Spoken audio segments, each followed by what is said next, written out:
Welcome to The Download, where we bring you discussion and analysis from a Catholic perspective.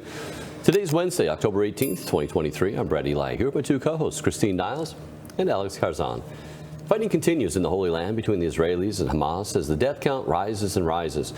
The conflict, as we all know, has everything to do with religious tensions in the region between Muslims and Jews. However, a group that often gets overlooked is the more or less neutral Christian population in the Holy Land. How are these Christians holding up amid the killings and the bombings?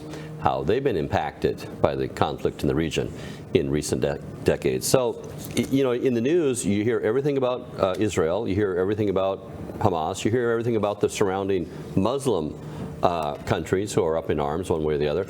But you really don't hear anything about the Christians over there, who are all just, you know, they were living their life too amidst all of this and have been for, centuries. Yeah, and I think that's something that's very important for Catholics to remember, Christians to remember, who are all gung-ho about, oh, let's get back, at Hamas. Please remember that there are Christians living in the area. There are innocent people living in the area who want nothing to do with this conflict, have nothing to do with it, and they are being affected by this, deeply affected. I would encourage people to go to the website of the Latin Patriarch of Jerusalem, because he is posting updates. There's an update there that was posted a few days ago called "The State of Our Parish" in Gaza, and he talks about the number of Christians in the area, what's happening. I know you'll go into some of those details, but he does note that he knows of at least 4 homes of Christian families that have been destroyed in the bombings. He's talking about, because Israel has imposed a total siege, and so everybody's being affected now by lack of drinking water, lack of needed supplies, and so the local parish, they can't even help the refugees who are coming to them because they don't have anything, and these are Christians being affected. I mean, it's a terrible situation all around. And then the power is all off in the Gaza Strip. Israel is saying, well, we want the power shut off until the hostages come back.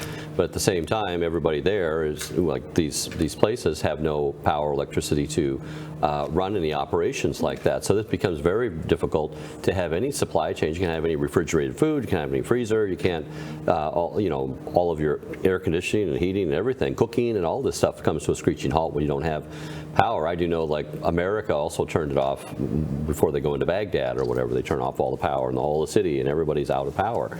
So these type of things have such a knockoff effect for everybody in the country. And the Christians really have been getting dumped on for years. I was talking with one of the producers here, Rodney Pelletier. He knew people from the Holy Land who had property there. They were in the United States, and they said, we can't sell anything over there in the Gaza Strip. Even though we've owned it it's been in our family for decades and decades, but we're not allowed to sell it by Israel. So the land is just in limbo. They can't leave it, they can't give it away, they can't sell it, they can't do anything with it. So there's a lot of problems that have been going on for decades over there with regard to just Christians trying to live normal lives. Yeah, and over time, Christians in that area, they're very much the minority group, and that just continues as time has gone on. About 100 years ago, in what was then Palestine, Christians made up a total of 20% of the population, and now the West Bank and Israel, they make about 2% of the population. So as a minority group, and with such heated tension between the Jews and the Muslims, they often just get kind of pushed off to the side, disregarded in the midst of all of this conflict. And they've actually had a very long history there, Christians in that area, just from the very beginning. After the Emperor Constantine, Christians they came and settled in the area, built a large number of churches. They continue to flourish and flourish. In 450, after the Council of Chalcedon elevated Jerusalem to a patriarchate, and so Jerusalem became a major Christian center among 5 major Christian centers at the time: Constantinople, Rome, Alexandria, Antioch, and of course Jerusalem. So of course it became this major center of Christianity, and that continued up until about 640 AD when the Muslims conquered Palestine. And then for a while, for several centuries, Christians could still be allowed safe passage to make pilgrimages to the Holy Land, but around 1000 AD, it really started to become very dangerous. These Christian pilgrims were being attacked by Muslim marauders, and so this is where you have the Crusades. The Crusades were really Christian knights who would accompany the Christian pilgrims to the Holy Land and protect and defend them from, the Moors, from the attacking Muslims. And they set up Crusader states, which lasted for a few centuries up until about 1291. And then after that, the Muslims pretty much completely took over. So. Yeah, I was talking with someone I worked with up in Alaska. He was from the old country there, and he was saying prior to the reestablishment of Israel after World War II, there was Muslims, Christians, and Jewish people pretty much scattered throughout all the area. And then he said they were all getting along great. There was no problems. It wasn't I'm religious this and you're that, and everything was pretty much neutral until after World War II, and they reestablished the Israel there, and then there's the whole Gaza Strip there, and it's just been flashpoints ever since. Some say by globalist design, but that would be another story. The Latin Patriarch of Jerusalem, Cardinal Pier Battista Pizzaballa, he told reporters Monday, now this goes back to Monday, which is old news by now, but no Christians had as yet died. So that catches us up to Monday. Now what happened was if you look on any of the news, you're going to be hearing about the hospital that was bombed. Who did it, how it happened, and who's responsible and all that, that's all up in the air, which is also kind of shady. Why do we not know the facts of this and everybody agreeing to those facts right now? But that happened yesterday, and that was run by the Episcopalian, the Anglican community, I should say, Anglican Communion. And so it was an Anglican hospital, actually, so more than likely there was Christians at that hospital. So that number of people who may have been injured or even killed now may have gone up, because the numbers even there are all sketchy. We don't know if it was 100 people died or 300 people died or 500 people died. Those numbers are all over the map right now. But that was an Anglican hospital, to keep in mind that was, it was also interesting that would have happened to that hospital. Now, he also talks about he himself had said that I would give myself as a hostage, as a prisoner to Hamas in exchange for children they're keeping hostage. And that part of it, man, that really has to tear at your heart, the fact that not so much that he would say, I'm going to do this, whether that's, words are cheap, did it happen or not, but the idea that there's children hostage, that they have taken children, innocent people, kids who have no dog in the fight, and they're hostage right now. Where are those kids? How are they being treated? Is their parents dead? Are they ever going to be reunited with their family? Was this traumatizing these little kids? And are some of these kids Christian or Israeli children or what? Because we know there was a lot of people who died who weren't just Israelis when all that happened a week ago. So it's worthy to note that Pizzaballa has kind of an article on our site talking about money laundering from the Israeli and Jordan money centers. There was about $100 million involved, money that's been borrowed. Where did it go? It's missing, and you can read about that in July on our site. This year, we reported on that. So that was a shady dealing from that. It doesn't conclude whether he, and to whatever degree he is guilty, but it did throw a lot of shade. Some people are accusing him of being guilty of that and being at the center of that too. So that also kind of colors things a little bit with regard to that. But still, a tremendous problem over there, and I'd like to throw a few numbers out here as well. Pizzaballa, noted that there's 500 Latin Rite Catholics. That's not very many. You noted that the numbers are really dwindling over there. But there's 500 Latin Rite Catholics in the Gaza City, 400 Orthodox, and then about 300 from other denominations. We talked about the Anglican Communion running that hospital over there. No deaths as of prior to yesterday, but many people injured. As you talk about, there was 4 Christian homes destroyed. Water supplies are running short. The people are seeking shelter, either at churches or YMCA's. And he called for a day of prayer and fasting yesterday. I would just encourage all of our viewers to say, hey, we need to keep the prayers going for these poor people, because when children are hostage and when there's problems on both sides, and this doesn't look like it's going to end anytime soon, and people without water and supplies, if there's anything you can pray for right now, it's the Holy Land right now, and that doesn't even blow up into a huge conflict, which very easily could happen, bringing in Syria and Russia and Iran and the United States, and all of a sudden you have World War III going on. Absolutely. As you mentioned, the hospital is in the news right now, and there are all sorts of conflicting reports coming out, propaganda, quite frankly, on both sides of the spectrum. So it's difficult to know what's going on, especially when you're on Twitter and you're seeing all sorts of conflicting reports. On the one hand, they originally said it was Israel that was responsible. Now they're saying it's Hamas. But then you have the Israel's digital spokesperson, Hanania Naftali, tweeting admitting responsibility by Israel bombing the hospital, and then he deletes the tweet. We have the screenshot of that.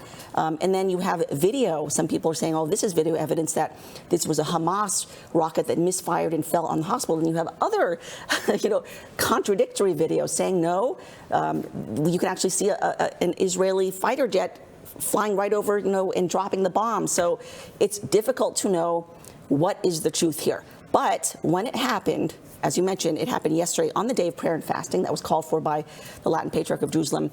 He and the other patriarchs of Jerusalem issued a strong condemnation, not naming one side or the other, but simply saying, I'll read part of it here in their statement. They said, quote, "in unyielding unity, we vehemently denounce this crime with our strongest condemnation. The initial reports of the church hospital in Gaza tragedy have left us steeped in sorrow, for it represents a profound transgression against the very principles held by humanity. Hospitals designated as sacred havens under international law have been desecrated by military forces." And it's true. You don't bomb hospitals. They are considered a haven. Now, according to this tweet by Naftali, he claims that beneath the hospital there was Hamas stronghold, and that's what justified their bombing of it, if this is to be believed. But then he deleted it. So it is absolutely heart-wrenching to see the videos coming out from that area. It's heart-wrenching to think of what's happening to these Israeli hostages being held by Hamas, but it's heart-wrenching also to see videos of little children, little babies being, brought out from the rubble, bloodied, little children. Regardless of what side you're on, because this is not political. We're not talking about politics here. We're talking about people, human beings, little children suffering, the innocents who are caught in the middle and they don't deserve it. And it is absolutely heart-wrenching. And what is really sad, too, is that the United Nations just took a vote for a ceasefire in Gaza, and they all voted against it. So this is just going to continue. To his credit, the Pope has been consistent in coming out and saying there's only one side that we as Catholics can take on this, and that's to side for peace. Speaking to his weekly audience this week, this was according to Fox News, he said, "War does not solve any problem. It only sows death and destruction, increases hatred, multiplies revenge. War erases the future." And so Pope Francis, again, to his credit, has been very clear throughout the entire time he's spoken on it, that look, suffering, this warmongering mentality of, oh, we've got to choose one side or the other, and it's this or the highway. We can't, it's a much more complicated issue than that. It's not a black and white issue. And even in this country, there's been a controversial history in terms of the U.S.'s involvement in the Middle East. Mm-hmm. Yeah, which can be, people have criticized. I'm sorry, go ahead. I was just going to say, even the CIA in their official podcast that they had come out recently and said that the 1953 coup in Iran that they had helped bring about was, according to their words, undemocratic. So even the CIA has admitted that, look, our involvement in the Middle East in the past has been spotty, and the best decisions maybe haven't been made. We have to take all that into account before we just say, oh, we've got to do this, and we have these emotional knee-jerk reactions because of all the horrors that are going on. I've actually been quite dismayed, to be honest, with the reaction of some Catholics and Christians to this, because as you rightly point out, as Pope Francis said, this is not about taking sides. This is about being Catholic. You're Catholic first, above all. You don't say, well, this is my side, right or wrong. I am Catholic first, and we need to care about Catholic teaching first and foremost, instead of having this knee-jerk reaction, emotional reaction, because emotions are running very high over this. But just as a reminder, I'm just going to quote from the Catechism. This is the Catechism. I'm not directing it towards any side. This is for every Catholic to remember. 23:14. Every act of war directed to the indiscriminate destruction of whole cities or vast areas with their inhabitants is a crime against God and man, which merits firm and unequivocal condemnation. A danger of modern warfare is that it provides the opportunity to those who possess modern scientific weapons, especially atomic, biological, or chemical weapons, to commit such crimes. And I think the problem I'm seeing a lot on social media when I remind people of this sort of thing is they'll say things like, well, Hamas butchered and raped and tortured these people, and we have to respond with a very strong response. It's like, fine, if you want to wipe Hamas off the face of the earth, that's your decision. But Hamas does not equal 2.3 million people living in Palestine, a number of them whom are Christians who have nothing to do with this. So. Yeah, we have a kind of it's over there mentality oftentimes in the United States, so it's just another conflict going on. It's just another incident of violence, and we're numb to it. I mean, we have not had peace in the world for decades and decades. You know, with the Korean War and the Vietnam War and the Iraqi War, and how many places have we just seen war continuing? The Ukraine. So we kind of get numb to it. It's kind of like another news thing going on. And I think this one really has the potential to bring it home to Americans. And unfortunately, I would hope that they would pick up their rosary and help to solve this problem, that there would be a way to bring peace to all of this before it escalates. And I think there's just too many sides, like you're saying with the UN, you know, voted against a ceasefire.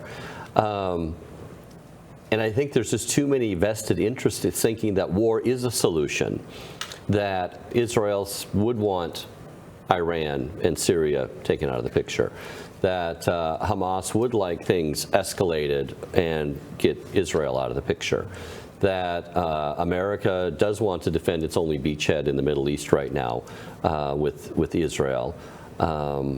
Global forces all the way back to Russia and China and everything are saying, oh, America gets involved in another war, there goes their dollar, because they're never going to be able to finance that. And the whole I mean, what happened with Iran in the 70s was the oil embargo, and so your prices went up 300%. Well, put 3 times $4 a gallon, we're looking at $12 a gallon. You know, $160 to put fuel in my tank. And the economy can't handle that. It's terrible you'd even talk about the economy and the dollar when people are hostages right now. All I'm saying is kind of a plea to Americans to say, okay, well, either solve this spiritually, or if this escalates, it's going to hit home. Your own economy is going to, your own people are going to be without job. Your own families are going to be suffering and destroyed. And it's terrible that you'd have to say, well, it's only going to come down to me before I see a knockoff effect on that. But if that's what it takes to get you to pick up your rosary, and not only that, but if we do go to war, I mean, people are going to choose sides. And right now, Syria and Iran are backed by Russia and China, and you got the whole Middle East saying, oh, we're backing the Muslim thing. So there's no oil, and there's, you know, just the United States 2 aircraft carriers, which can easily be sunk these days with the Iskander missiles, with the hypersonic, nuclear-tipped whatevers. I mean, those things are just obsolete and ready to go down in a moment's notice. So, and once that happens, what's going to, you know, happen? And everything comes from China right now. All they can say is, well, we're just not going to send you any more stuff because we just moved our whole industry over there. You never move your whole industry over into somebody else's enemy camp and then start a war with them. So many different ways this thing is just absolute non-starter with regard to a good outcome. And it's on a hair trigger right now. So we need to tell people, hey, this is going to have a lot more people dying, a lot more countries involved, a lot more suffering going on, could escalate into nuclear very soon. And you still already have these hotbeds of contention in the Ukraine. That's not been solved at all yet. They've been talking about aggression towards NATO, Europe, you know, maybe nuclear. So anyway, this whole thing is getting stirred and ginned up, and we need to start bringing the grace to the front for all Christians throughout the world and for all people of goodwill throughout the world. Yeah, we should be desiring peace. That's what we should be desiring.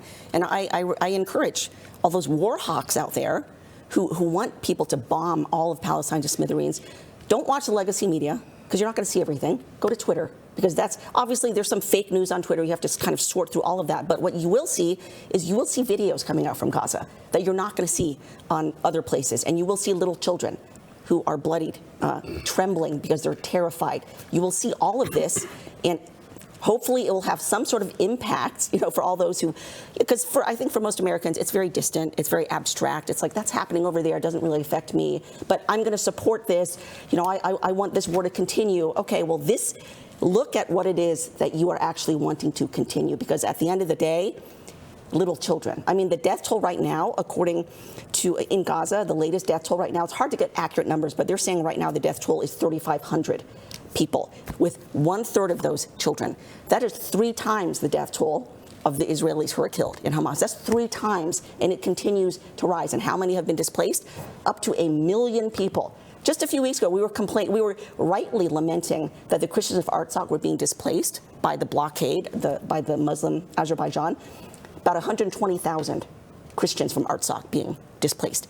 1 million people in Gaza being displaced. I mean, for those who want this war to continue, when is it going to end? Like, when is enough enough? Yeah, and then you also have, when you say displaced, I mean, your whole life just kind of stopped. The kids who were going to school at that time, people who were going to church at that time, people who were going to get married, or people who were going to go on, their honeymoon, or people who are going to go to, start their new job, or people who are going to have their life going on. All of that just stops.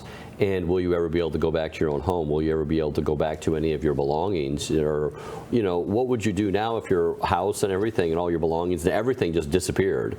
It just blew up. And your whole history and your whole family and all your photos and everything is gone completely. And I think we just have a really hard time because we watch so many war movies and we watch so many, stuff coming out of Hollywood glamorizing this and that. And again, the news has just put us, just kind of bludgeoned us into thinking that it's just, almost like a movie. And it really doesn't hit home until it hits home. And so I'd really encourage people just to be praying, to do sacrifices. When Pete Zabala called for yesterday as a day of prayer and fasting, that's good, but one day ain't going to cover it. So this has to be a commitment to our viewers, from our viewers out there, to commit to world peace, because the world is, even if it's not world war, it's going to be a world at war. And it's rapidly becoming that. In the children, the innocent, the elderly, Christians who are pretty much neutral in the Middle East are really getting the short end of the stick. And I would say, going back to what you said about people thinking that, it's far off and it doesn't really affect us. For Christians out there, this mentality of, this is a Muslim and Jewish war, and whatever happens to the Christians happens. That's just kind of a side thing. That's been in the Middle East, that's been the case for a while. Whether it was Muslim occupation or the Israeli government, there's just been sort of this silent Christian persecution that takes place. He mentioned Artsakh as well. That's coming around the world, and that will continue unless we realize that, look, the warmongering that that certain people want to push needs to be stopped. I wanted to point to a study done by Dar al-Khalima University. This is back in 2017, and they asked 500 Christians in the West Bank and Israel. They said, why is it that so many of you are leaving or immigrating out of this country? And they said, it's primarily because of our fears of how the Israeli government treats us. Mm-hmm. It was 2% of those 500 said that it was the Muslims that they were worried about, the persecutions from the Muslims. There's 2 videos that have circulated recently on social media before all this stuff with the war and everything broke out, the war and everything broke out, and it was Christian tourists that were carrying a cross with them and just going along in Israel.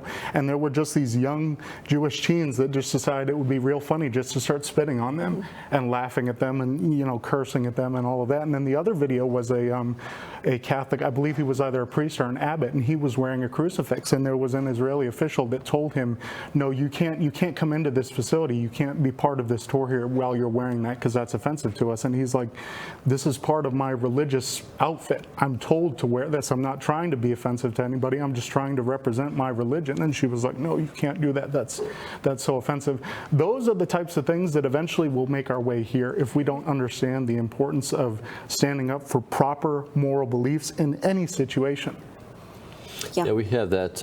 It is already coming here in many ways, shapes, or form. I mean, we reported on the pro-life rally, and the kids were trying to go into, I think it was one of the museums, and I don't know if they had a Trump hat or pro-life hat or whatever, but they were saying, well, you can't come into this area with that hat on.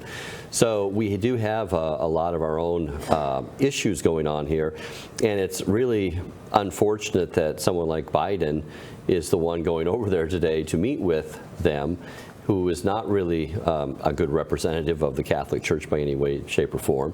And when he has his own, pushing pro-gay everything and pro-abortion everything and, anti-morality and anti-God, and he's the one, anytime that he goes to stand up and try to talk about truth and right and justice and freedom and good, it's like, wow, it's really hard to stomach that coming from someone like that. So, that's another layer of all of this, the leadership that's actually trying to solve the problem really isn't the leader that you want to be solving the problem right now, which is just another whole reason why you have to turn to God and say, we need more grace down here, because, even our natural means of having our natural leader being the one spearheading the whole effort over there. I mean, we reported on our own site about the money that went to Iran from Biden's administration. And then Iran turning around and supporting Hezbollah, and Hezbollah is having the problem with, being the anti-Israeli terrorist regime in Syria and Lebanon, which if they go and we start attacking them, next thing you know, we're in Syria, next thing you know, Russia's tripwire, and we're, into a world war. So, and Iran is along that line. And most of the Muslim countries over there are backing the Muslim countries over there. They're all in solidarity pretty much right now. All around the country, you see it on Fox this morning, all of the U.S. embassies in Lebanon and Jordan and, other countries over there they're protesting those areas. So this is, and Saudi Arabia is most likely going to be going with Iran in this. So when the oil gets shut off and our economy breaks because we can't do anything, as an industry over here, is that when we're going to start praying? Is that when we're going to start saying, oh, maybe that wasn't a good idea? Maybe this is a no-win situation. When our own soldiers start dying in Lebanon and Syria and going into, on the ground over there, or they get sunk and the aircraft carriers get sunk, maybe then we start saying this is a bad idea. It's a bad idea right now. We need to understand that, and we need to do something about that with prayer and fasting, and really have skin in the game, to help shut this thing down before it gets out of control. Yeah, before we close, very quickly, I just wanted to read just a short snippet from Father Gabriel Romanelli. He's a pastor of a parish in Gaza, talking about the state of their parish and Christians over there. This was actually October 12th, so I imagine it's gotten much worse. But he said, we're faced with a shortage, talking about the total siege imposed by Israel. We're trying to divide the supplies among ourselves to sustain us as long as possible. Regarding electricity, just like the rest of Gaza's citizens, we have limited access to electricity throughout the day. It comes for a short period. Fuel is running out. There are speculations there will be an electricity outage across the Gaza Strip. We do not have enough water. We're using it wisely, mostly just for drinking. As everyone knows and sees through the news, due to the destruction and devastations left by the war, there are barely any supplies left. They're mostly non-existent. We are not able to buy anything or meet the needs of the people. And I'm sure it's worse now. And when that state of affairs comes to America, maybe then we'll get on our knees. Well, thank you so much for joining us for today's episode of The Download. Now, please join us as we finish in prayer, begging Our Lady's intercession for our nation and our church. In the name of the Father, and the Son, and the Holy Spirit. Amen.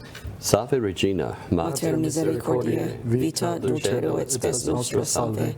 A te clamamus, exules filii Eve. A te suspiramus, gementes afflientes, in hoc lacrimarum vale.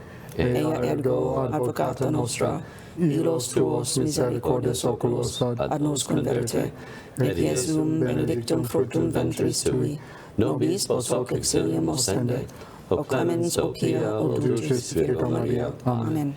In the name of the Father, and the Son, and the Holy Spirit. Amen.